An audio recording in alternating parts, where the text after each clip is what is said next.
যে কোনো দেশের সংখ্যালঘুদের সুরক্ষিত রাখাটাই সে দেশের সবথেকে বড় গণতান্ত্রিক চ্যালেঞ্জ। বাংলাদেশের সংখ্যালঘু নিপীড়নে এমনটাই বলেছেন মন্ত্রী ব্রাত্য বসু। এদেশে যদি সংখ্যালঘুরা সুরক্ষিত থাকে তবে প্রতিবেশী দেশেরও উচিত সে দেশের সংখ্যালঘুদের সুরক্ষিত রাখা, সেটা না হলে গণতন্ত্রের পক্ষে ভালো নয়। অন্যদিকে রাজ্যের আর এক মন্ত্রী সিদ্দিকুল্লাহ চৌধুরীর মুখে শান্তির বাণী। তিনি বলেছেন বাংলাদেশ এবং ভারতের মানুষের অবিলম্বে গেট টুগেদার প্রয়োজন, তবেই শান্তি ফিরতে পারে। তার কথায় বাংলাদেশে যারা অন্যায় করছেন এটা ধর্মীয় ভুল নয়, যে কোনো ধর্মের মানুষ যে কোনো জায়গায় থাকতে পারে। বাংলাদেশে ভারতীয় জাতীয় পতাকার অবমাননার নিন্দা করেছেন সিদ্দিকুল্লাহ চৌধুরী।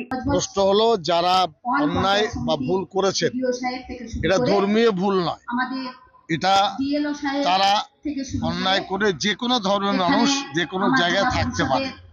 পৃথিবীতে কেউ বলবে না যে আমার এখানে তোমার জায়গা নেই। বাংলাদেশে যে ঘটনা ঘটেছে নিঃসন্দেহে নিন্দনীয়, আমরাও সেটা নিন্দা জানাচ্ছি। আমার যেটা মনে হয়েছে বাংলাদেশের নাগরিকদের সাথে আমাদের একটা গেট টুগেদার হওয়া দরকার, পরিবেশটা ভালো হওয়ার জন্য।